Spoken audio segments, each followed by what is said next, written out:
Bonjour et bienvenue dans notre nouvelle émission Glorieuse Destinée.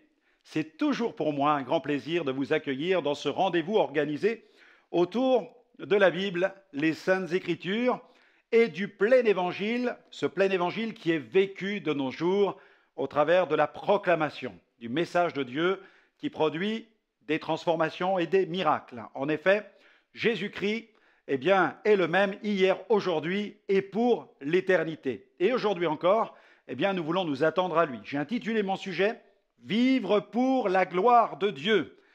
Je pense que ça va vous intéresser et que vous avez envie de vivre pour la gloire du Seigneur. Mais si nous voulons vivre pour la gloire de Dieu, il faut remettre nos vies entre ses mains, entre les mains de Dieu. Alors prions, remettons ce rendez-vous entre les mains du Seigneur.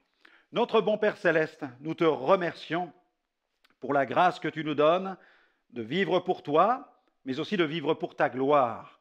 Tu veux déverser dans nos vies la présence de ton Saint-Esprit afin que nos vies te glorifient, afin qu'au travers des œuvres que nous allons accomplir, ainsi la gloire et la louange te soient rendues, qu'il y ait de la joie dans ta maison, qu'il y ait de la joie dans l'Église de Dieu, de voir le Seigneur se manifester avec grâce au travers de signes, de miracles, de prodiges, mais surtout de vies totalement, radicalement transformées par la puissance de ton nom.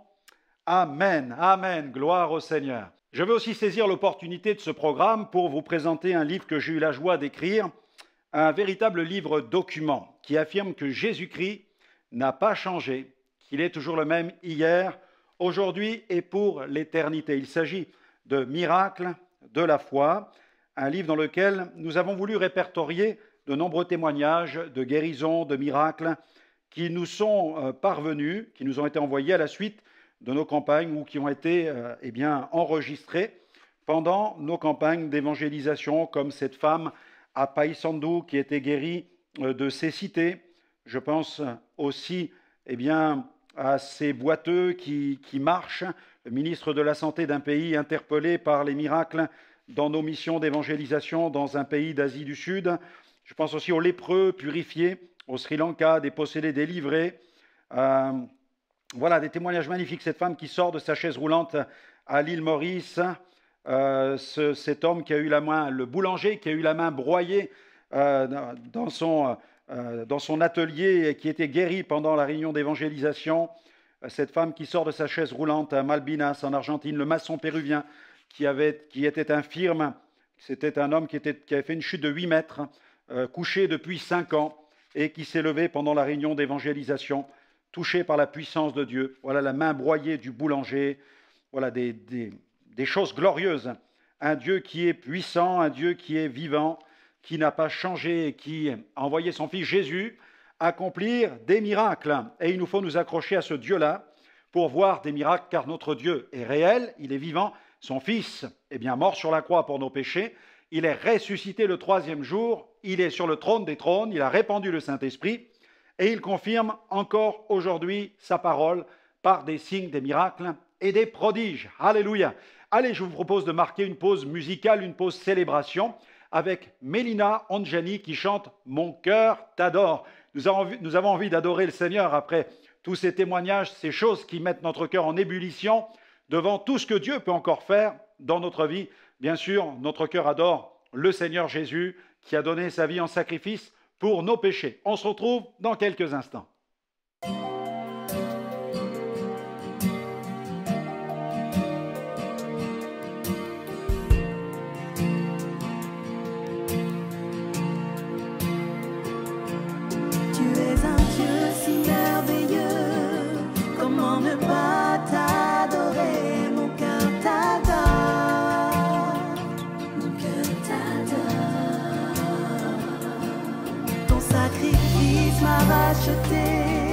Tu es la source de ma paix, mon cœur t'adore.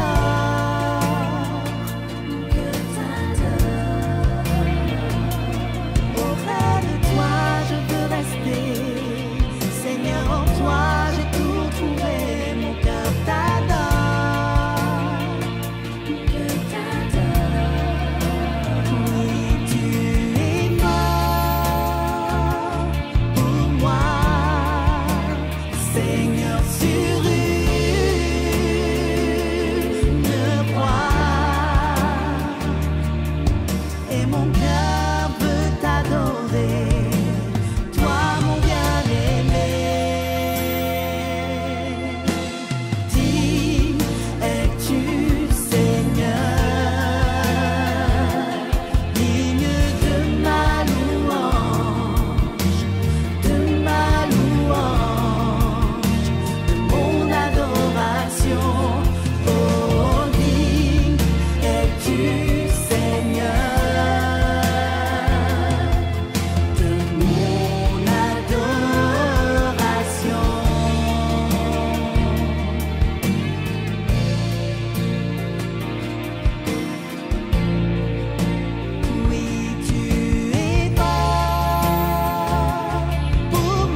Merci à Mélina qui nous encourage à adorer et à vivre pour la gloire de Dieu. Non seulement Dieu est puissant, mais il est aussi glorieux. Lorsque nous parlons de la puissance de Dieu, la plupart du temps, nous faisons allusion à une sorte de, vous savez, de déploiement d'énergie.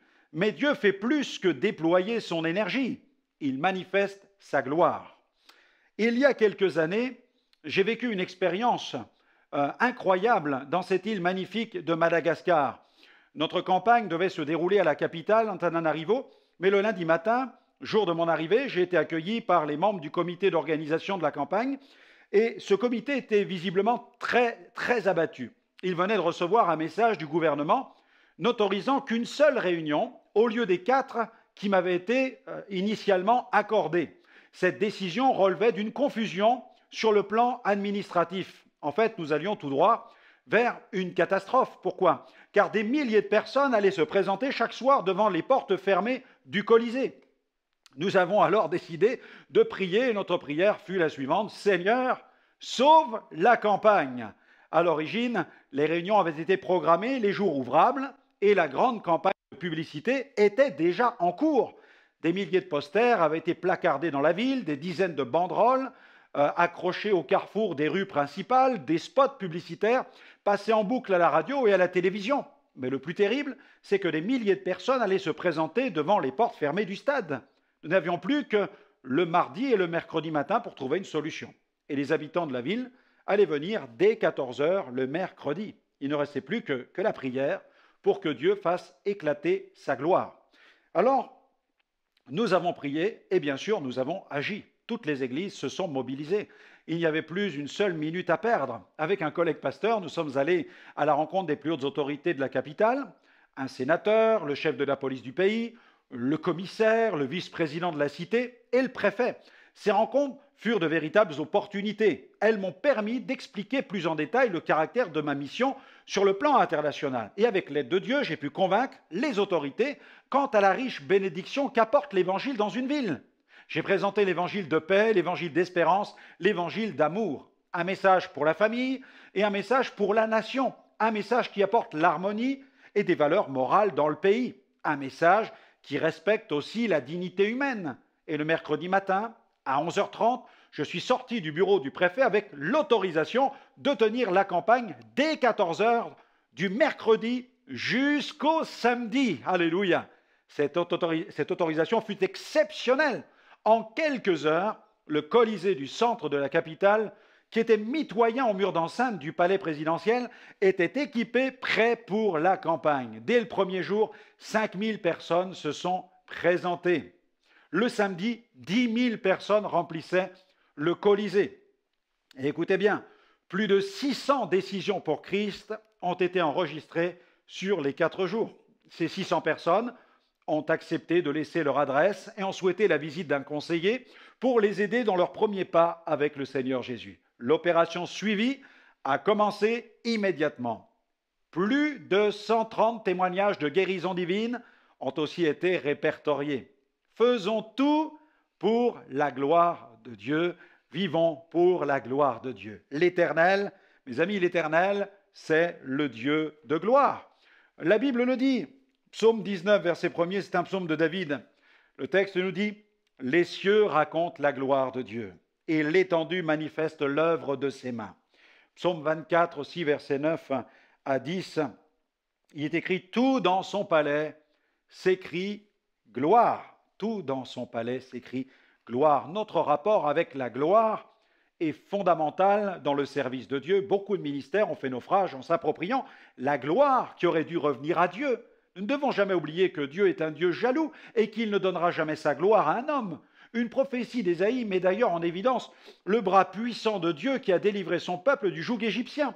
Cette puissance a fait éclater la gloire de Dieu et son nom glorieux. Ésaïe parle du bras glorieux de Dieu car ce bras a manifesté bien plus que de la puissance. Il a surtout permis de faire éclater sa gloire. Dans Ésaïe 63, verset 12 à 16, le prophète déclare « Qui dirigea la droite de Moïse par son bras glorieux? Qui fendit les eaux devant eux pour se faire un nom éternel? Qui les dirigea à travers les flots comme un coursier dans le désert sans qu'il bronche? comme la bête qui descend dans la vallée. L'Esprit de l'Éternel les a menés au repos. C'est ainsi que tu as conduit ton peuple pour te faire un nom glorieux.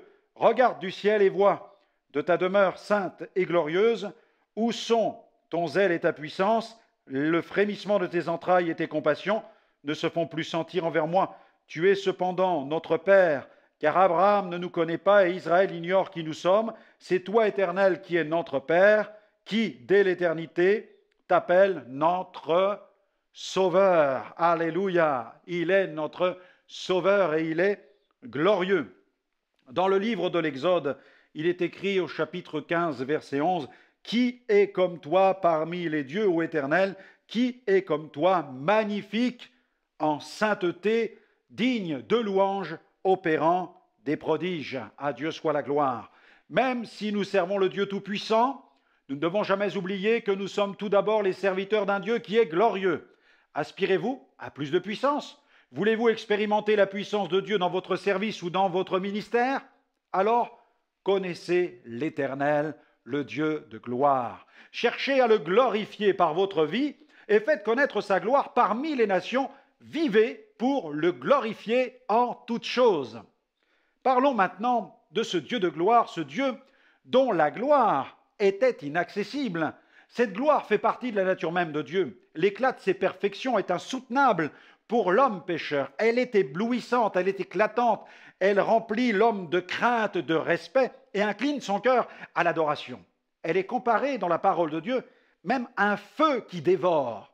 La Bible enseigne que l'homme ne pourrait voir cette gloire et vivre. Pourtant, l'Éternel veut nous faire connaître sa gloire, sa gloire. Alors, parlons de Jésus. Jésus, le Fils de Dieu, qui nous a fait connaître cette gloire. La gloire de Dieu a été manifestée par le Fils de Dieu.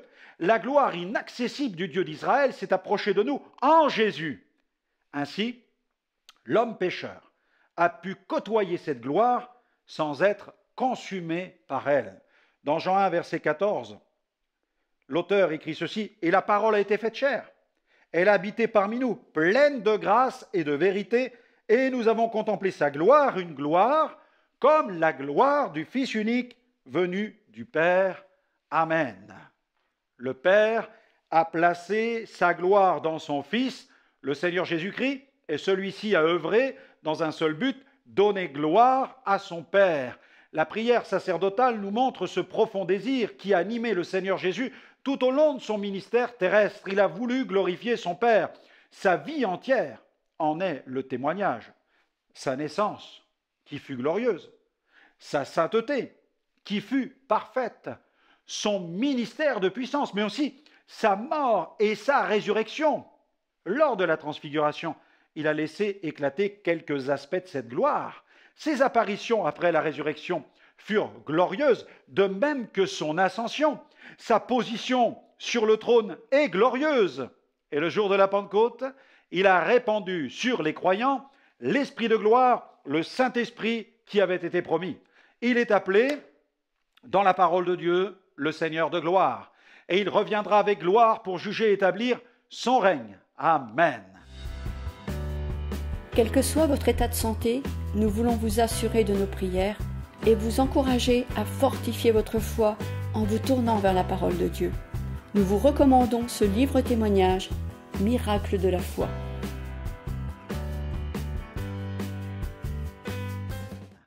Parlons du ministère glorieux de la Nouvelle Alliance. De la même manière que le Père a glorifié son Fils, Jésus a voulu que nous soyons au bénéfice de sa gloire. En ayant accès à la Nouvelle Alliance, à la grâce, le Père nous a donné accès à cette gloire. Jésus nous invite d'ailleurs à y prendre part. Dans Jean 17, verset 22, dans cette prière, il dit « Je leur ai donné la gloire que tu m'as donnée, afin qu'ils soient un, comme nous sommes un. » Amen. L'apôtre Paul affirme que ce ministère de la Nouvelle Alliance est bien plus glorieux que celui de l'Ancienne Alliance. La gloire de l'Ancienne Alliance était passagère alors que celle de la Nouvelle Alliance est définitive et permanente. Sous la Nouvelle Alliance, chaque croyant a accès à cette gloire par le Saint-Esprit et il est appelé à paraître avec Christ dans la gloire. Par le Saint-Esprit, le Seigneur inscrit sa gloire dans nos vies et il nous transforme à l'image du Seigneur de gloire en gloire. Plus besoin de tabernacle, ni de sacrificateurs qui officient pour nous, ni même de sacrifices en Jésus. Nous trouvons plus qu'un temple, il est notre souverain sacrificateur et il est notre sacrifice parfait.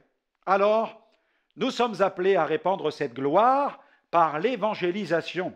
En attendant d'entrer pour toujours dans la cité glorieuse de Dieu, nous sommes mis à part pour servir à la gloire de Dieu. Si nous prêchons avec succès, si des délivrances s'opèrent, si des guérisons s'accomplissent, si des gens sont baptisés dans le Saint-Esprit, si des âmes sont gagnées, tout est pour la gloire de Dieu. Alléluia. Dans les Actes des Apôtres, nous découvrons un événement qui s'est déroulé dans la ville de Lystre. Un homme impotent a été guéri suite à une parole de l'apôtre Paul. Face à un tel miracle, les habitants de la ville, qui croyaient aux dieux de l'Antiquité, ont pensé que les dieux Jupiter et Mercure leur rendaient visite. Les apôtres ne sont pas tombés dans le compromis, ils ont refusé que cette gloire leur soit attribuée.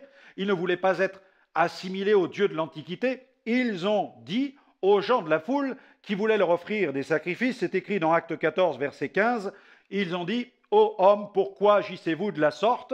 Nous sommes, nous aussi, des hommes de la même nature que vous, et vous, en vous apportant une bonne nouvelle, nous vous exhortons à renoncer à ces choses vaines pour vous tourner vers le Dieu vivant qui a fait le ciel, la terre, la mer et tout ce qui s'y trouve. » Au cours d'une visite en Inde, j'ai eu l'opportunité de tenir quelques réunions dans un village où le Saint-Esprit a fait éclater la gloire de Dieu au moyen de miracles. Des boiteux ont été guéris, des possédés ont été délivrés. De nombreuses âmes se sont tournées vers Jésus à la suite des miracles accomplis par le Saint-Esprit. Allez, je vous emmène en Inde. On y va? Nous allons pouvoir glorifier le Seigneur pour les œuvres merveilleuses qu'il accomplit.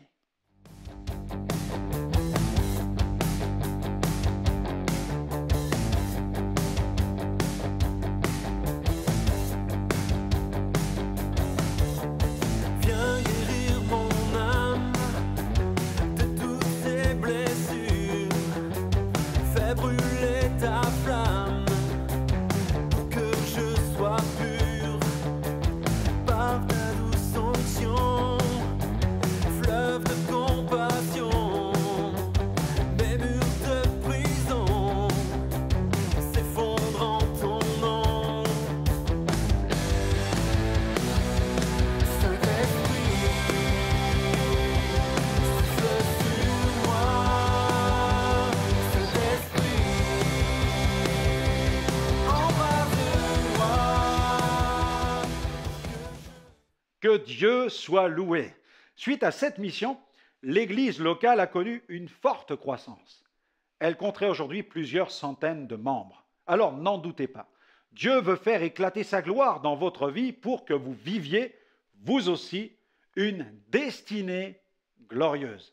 Alors n'hésitez pas à nous retrouver sur notre site web www.gospelvision-international.com. Vous allez pouvoir y trouver de nombreuses émissions en replay. Elles vont vous nourrir et vous fortifier. Alors que le Seigneur continue à répandre sa grâce sur votre vie et qu'il vous fasse pleinement entrer dans votre glorieuse destinée, que Dieu vous bénisse richement et à très bientôt.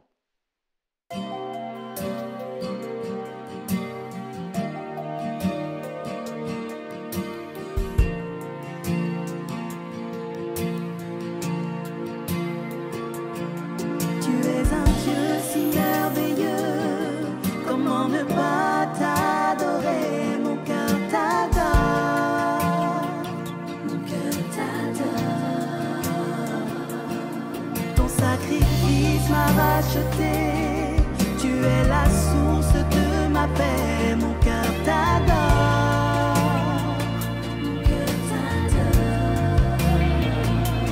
Auprès de toi je veux rester, Seigneur, en toi j'ai tout trouvé, mon cœur t'adore, mon cœur t'adore. Oui, tu es mort pour moi, Seigneur, sur une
nous vous invitons aujourd'hui à découvrir le programme de la Gospel Vision Academy, l'école de formation à l'évangélisation.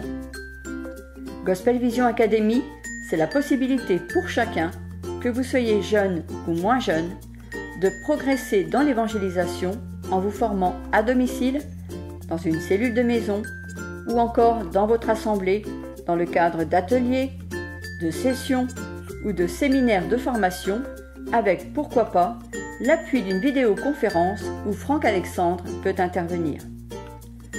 Pour se former, rien de plus simple. Il suffit d'acquérir ces modules, des outils pour se former et former les autres, que vous retrouvez sous 4 formats différents.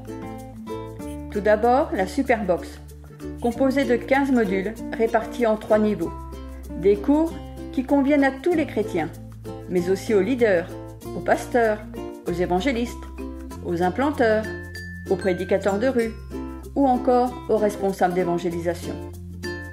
Vous pouvez acheter ces 15 modules en 3 valisettes où vous retrouverez ces cours par thème: disciples, messagers et implanteurs.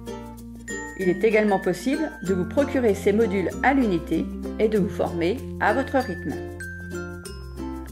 Ces cours remportent un vif succès et déjà une deuxième Superbox est en cours de construction, avec des modules comme le défi de la génération postmoderne, apologétique et concepts philosophiques, les pratiques occultes, la démonologie et bien d'autres.